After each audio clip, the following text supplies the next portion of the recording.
कहते हैं कर्मों का फल भोगना पड़ता है, लेकिन यहाँ पर भारत को किसी और के कर्म के फल भी भुगतने पड़ेंगे। बात हो रही है दक्षिण अफ्रीका की। दक्षिण अफ्रीका में ये जो देश देख रहे हैं नाइजर, यहाँ पर तो भूचाल आया ही है और तख्ता पलट हो चुका है। लेकिन क्या यहाँ पर यूरोप और अमेरिका नया हमला करने वाला है या कुछ बड़ा करने वाला है? अचानक से अमेरिका, फ्रांस दोनों ने बड़े बड़े ऐलान शुरू कर दिए हैं। जानेंगे क्या है मामला। यहाँ पर जो कुछ भी हो रहा है उससे एक चीज हो रही है भारत के लिए। भारत के एक बड़े प्लान को ध्वस्त कर दिया है, ठंडे बस्ते में डाल दिया है अमेरिका और यूरोप की इस हरकत ने। जानेंगे जियोपॉलिटिक्स में क्या कुछ चल रहा है। आइए जानते हैं इन खबरों को विस्तार से। हमने देखा कि किस तरीके से इस देश नाइजर में तख्ता पलट होता है और नाइजर के नए जनरल बन जाते हैं अब्दुल रहमानी चियानी, और ये नए लीडर के तौर पर तख्ता पलट के बाद देश का शासन संभाल रहे हैं। यहाँ पर सत्ता पे आते ही कुछ निर्णय लिए जा रहे हैं और उन निर्णय में ये हो रहा है कि सबसे पहले फ्रांस को जो बेचा जाता था गोल्ड, यूरेनियम, वो सारी चीजें बंद हो जा रही है। वैसे तो यूरेनियम की प्राइस दुनिया भर में इस तख्ता पलट के बाद बहुत तेजी से बढ़ रही है। नाइजर में यूरेनियम कितना है, खनिज पदार्थ कितना है, इसका अंदाजा आप ऐसे लगाइए कि ये पूरा का पूरा क्षेत्र बहुत ज्यादा मालदार है। स्क्रीन पर आपको एक मैप दिख रहा है। नाइजर में ये जो इलाका दिख रहा है, जो पीले रंग से रंगा हुआ है, ये पूरा का पूरा इलाका यूरेनियम का इलाका माना जाता है। यहाँ पर यूरेनियम के माइंस हैं और यहाँ पे उत्खनन होता है। नाइजर में सिर्फ इतना ही नहीं है, नाइजर में बहुत ज्यादा खजाना भरा पड़ा है और ये खजाना गोल्ड है, हीरे हैं, ये सब कुछ है। इसी के चक्कर में तो अब तक ये देश इसके पीछे पड़े हुए हैं। स्क्रीन पर आपको एक और मैप दिख रहा होगा। ये मैप जिसमें एक लाल रंग है और एक ब्लू रंग है। लाल रंग क्या है तो आपको बता दें, ये यूके के उपनिवेश होते थे ये देश, और ये जो ब्लू रंग देख रहे हैं ये फ्रांस वालों का होता था। एक समय तो ऐसा आया था कि दोनों देशों में ना रेस लगी थी कि कौन दुनिया की ज्यादा से ज्यादा जमीनों को कब्जा सकता है। यूके के साथ एक चीज ऐसी हुई कि जब इन्होंने देखा कि अब विद्रोह होने लगा है तो इन्होंने किसी भी चीज को बहुत लंबा नहीं खींचा, पकड़ कर नहीं रखा, वहां से ये निकल गए। लेकिन फ्रांस के साथ क्या है कि फ्रांस ने उपनिवेश बनाए, वहां से फ्रांस निकला भी तो आधा ही तौर पर निकला। जो संसाधन थे, आर्थिक संसाधन थे, कुछ ऐसी चीजें थी जिन पर अभी भी कॉन्ट्रैक्ट बना कर रखा और अपने हाथ से संसाधनों को जाने नहीं दिया। ये आप देख सकते हैं कि नाइजर के अंदर कितने बड़े बड़े ऐसे जगह हैं जहां सिर्फ और सिर्फ रेयर अर्थ मटेरियल, खजाने और उत्खनन का काम ही चलता है। ये नाइजर की दशा दिख रही है। लेकिन नाइजर में जब इतना सारा खजाना है, इतना सारा उत्खनन हो रहा है, सब कुछ हो रहा है, इतनी सारी चीजें हैं, तो समस्या क्या है? समस्या ये देश तो बहुत अमीर होना चाहिए, लेकिन सच्चाई ये है कि ये देश अमीर नहीं है, क्योंकि इनके संसाधन कहीं और चले जाते हैं, किसी और का घर भर रहे हैं। यही वजह है कि यहाँ पर समस्याएं बढ़ी। अब जरा सा इस भैया को सुनते हैं।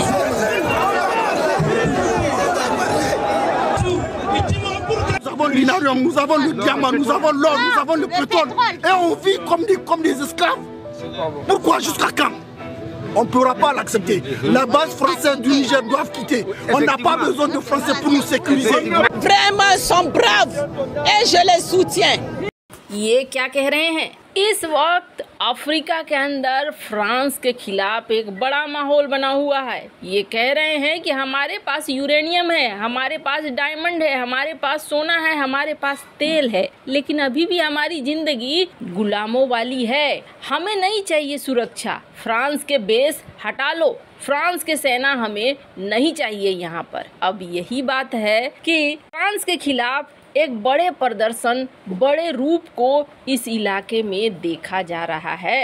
अब ऐसा नहीं है कि फ्रांस अपने हाथों से यूं ही जाने देना चाह रहा है या अमेरिका इस क्षेत्र को अपने हाथों से यूं ही जाने देना चाह रहा है। अमेरिका के भी 1000 सैनिक हैं नाइजर में, अगर नहीं पता है तो जान लीजिए। अमेरिका और फ्रांस, पहले फ्रांस ये ऑर्डर देता है कि नाइजर में जितने भी नागरिक हैं यहाँ से निकल जाओ, जितना जल्दी होगा उतना अच्छा होगा। माली और बुर्किनो फासो से बहुत सारे अपने सैनिकों को फ्रांस निकाल रहा था, तो बहुत सारे ऐसे सैनिक हैं जो नाइजर पहुंच गए थे कि अभी हम थोड़ी दिनों के लिए नाइजर में हैं, फिर हम आगे बढ़ेंगे, क्योंकि नाइजर में फ्रांस का बेस है। अब फ्रांस ने उनको भी कहा है कि आप जितना जल्दी हो वहां से निकलिए। इटली, स्पेन ने भी अपने लोगों को निकालना शुरू कर दिया है। जर्मनी ने अपने लोगों को बोला है कि आप फ्रांस की फ्लाइट में बैठिए और वहां से निकल जाइए। नाइजर में सत्ता पलट हो चुका है। अब उसके बाद फ्रांस ने ये कहा है, तो वहीं स्क्रीन पर आपको दूसरा आर्टिकल दिख रहा है। अमेरिका ने भी ऑर्डर दिया है कि एम्बेसी को खाली करो। हालांकि अमेरिका ने ये कहा है कि कुछ हद तक खाली करो, पर माना जा रहा है कि पश्चिमी दुनिया यहाँ नहीं रुकने वाली है। इसका सबसे बड़ा एग्जाम्पल देख लीजिए। पश्चिमी देशों ने ये कहा है कि यहाँ पर कुछ भी हो सकता है। यहाँ पर एक वार्निंग भी आई है और इस वार्निंग के तहत अगर 1 सप्ताह के अंदर नहीं सत्ता पर वापस आते हैं बजूम, जो कि लोकतांत्रिक ढंग से चुने गए हैं, तो फिर यहाँ पर सेना उतारा जाएगा, ये कहा जा रहा है। इसका मतलब ही है कि यहाँ पर युद्ध वाले नौबत बन रहे हैं और युद्ध के नौबत बनने का मतलब है आज नहीं तो कल यहाँ पर एक बड़ी वाली जंग। अब इसका शुरुआत हम देख सकते हैं, जैसे ही नाइजर में तख्ता पलट हुआ है, यूरेनियम का दाम बड़ी तेजी से, बड़ी रफ्तार से बढ़ रहा है। अब यहाँ पर जो कुछ भी हो रहा है उसका भारत से क्या लेना देना है, तो आपको बता दें साउथ अफ्रीका एक बहुत बड़ा मार्केट है और इस मार्केट को अपने हाथ में लेने के लिए भारत ने भी यहाँ ताबड़तोड़ एक्शन लिया है, इन्वेस्टमेंट भी किया है। और भारत के अलावे अब तो चाइना, जिसने छोड़ दिया है अफ्रीका को, हालांकि उसके पैसे तो डूब ही गए हैं। भारत को एक बड़ी उम्मीद थी, रूस यहाँ पर एंट्री तो कर चुका था, लेकिन रूस की एंट्री अब ऐसा नहीं लग रहा है कि व्यापार के लिए होगी, क्योंकि यहाँ पर यही दिख रहा है कि अफ्रीका एक नया सीरिया बनने जा रहा है। अगर पश्चिमी देश यहाँ लड़ाई शुरू करते हैं, रूस पहले से कहा जा रहा है यहाँ पे है, कई प्रदर्शनों में रूस के झंडे दिखे हैं, तो इसका मतलब है कि यहाँ पर भविष्य में गृह युद्ध शुरू होगा। और अगर गृह युद्ध शुरू होता है तो हमारी इन्वेस्टमेंट का क्या होगा?